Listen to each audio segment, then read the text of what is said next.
Nós somos feitos de matéria. Matéria é feita de átomos. Átomos fazem moléculas e as moléculas nos compõem.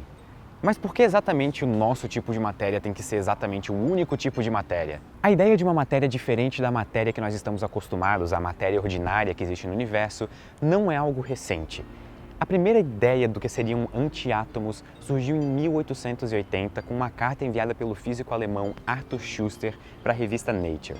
Nessa carta ele discutia justamente a ideia de antiátomos, e esses antiátomos, por sua vez, teriam antigravidade, e essa antigravidade formaria antisistemas solares, seja lá o que isso signifique.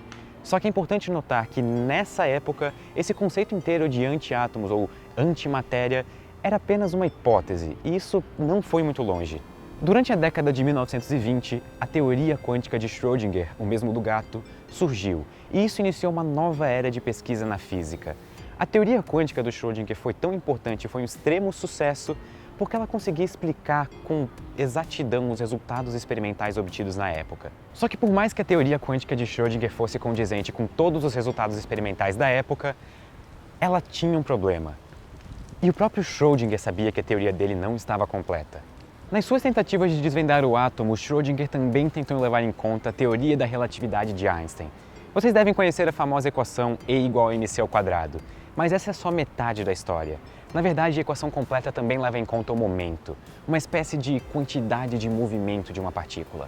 O problema é que Schrödinger não conseguiu encontrar nenhuma solução para sua equação que fizesse sentido físico e levasse em conta a relatividade. Então ele se contentou em resolver o átomo numa aproximação.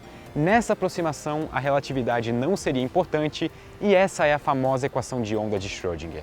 E foi aqui que surgiu uma nova era da física, a era da mecânica quântica. E mesmo aqui, no surgimento, no início da teoria quântica, todas as nossas equações e todos os nossos resultados previam apenas partículas normais, como as que nós estamos acostumados a interagir diariamente. Aqui entra Paul Dirac.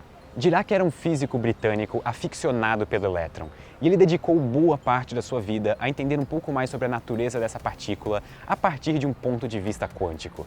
Em 1928, Dirac publicou um artigo chamado A Teoria Quântica do Elétron, no qual ele encontra uma equação relativística para descrever o elétron. Lembrem-se, a equação de Schrödinger, que era a melhor ferramenta até então para descrever um átomo, não era relativística e isso era um problema.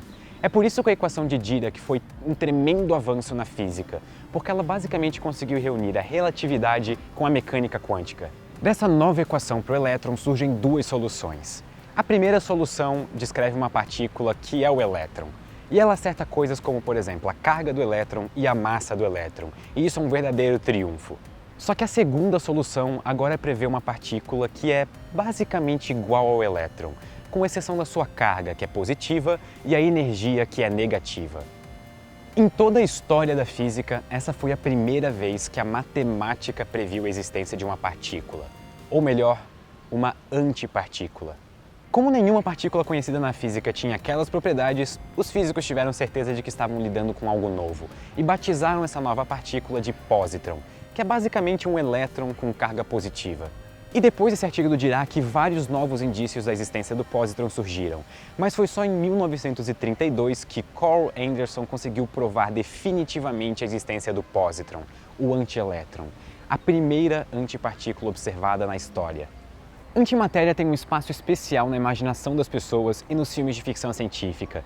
Geralmente ela é tratada como uma coisa exótica e rara, quando na verdade está chovendo antimatéria em cima de você nesse exato momento. A questão é que antimatéria não é rara. Tudo bem, ela não é comum a ponto de a gente encontrar um cachorro na rua feito de antimatéria. Mas nós hoje em dia conhecemos vários processos físicos que geram antimatéria como um subproduto. Aliás, a gente ainda nem sabe para onde foi toda a antimatéria gerada no Big Bang. Isso ainda é um problema em aberto na física. E fica aí a sugestão para quem quiser concorrer a um prêmio Nobel. Eu vou ensinar vocês a fazer antimatéria em casa, é sério. E você só vai precisar de uma banana. Porque uma banana emite, em média, um pósitron, ou um antielétron, a cada 75 minutos. E essa é a segunda razão pela qual eu não como bananas. E também um dos mais importantes exames médicos de diagnóstico por imagem, a tomografia por emissão de pósitrons, ou como todos nós conhecemos, a tomografia, depende do uso diário de antimatéria para funcionar. Desde a confirmação experimental da existência do pósitron, entender como que a matéria e a antimatéria interagem virou uma parte fundamental do estudo da física. O nosso modelo padrão, atualmente, prevê para cada partícula a existência de uma antipartícula correspondente. Ou seja, para o elétron nós temos o pósitron, para o próton nós temos o antipróton e para o fóton, que é a partícula que compõe a luz, nós temos o próprio fóton. Por essa vocês não esperavam. É isso mesmo, você não ouviu errado. A antipartícula do fóton é o próprio fóton. Ou seja, de certa forma, a luz é a própria antiluz, se você quiser imaginar assim. E também talvez seja por causa disso que você pense que quando um fóton se encontra com outro fóton, eles devam se aniquilar, porque, bom, é isso que acontece com antimatéria. Mas na verdade, não, porque luz não interage com luz. As leis do universo e as leis da física são bastante estranhas. E as coisas ficam ainda mais estranhas, porque nem sempre que matéria e antimatéria se encontram, elas explodem em um belíssimo show de fogos. Isso é apenas uma das diversas formas na qual matéria e antimatéria podem interagir. Para uma partícula se aniquilar com uma antipartícula, algumas condições têm que ser satisfeitas, como por exemplo, as trajetórias têm que ser próximas, as forças de interações não podem fazer as partículas se afastarem muito rápido e assim vai. Imagine que eu tenho um pósitron se movendo em alta velocidade em direção a um átomo, que está cheio de elétrons. Um dos casos possíveis é o caso que todos gostamos, em que o pósitron se aniquile com o elétron e libere energia como resultado. Mas, como o pósitron é um elétron com carga positiva, também é possível que ele seja desviado para longe do átomo por causa das interações com o núcleo atômico, que também tem carga positiva. Ou, em um terceiro caso, quando um elétron e um pósitron se encontram, eles podem formar uma espécie de átomo bem estranha, onde o elétron e o pósitron orbitam um centro em comum, até que alguns nanosegundos depois, essa sutil estabilidade se quebra e eles se aniquilam, como o esperado.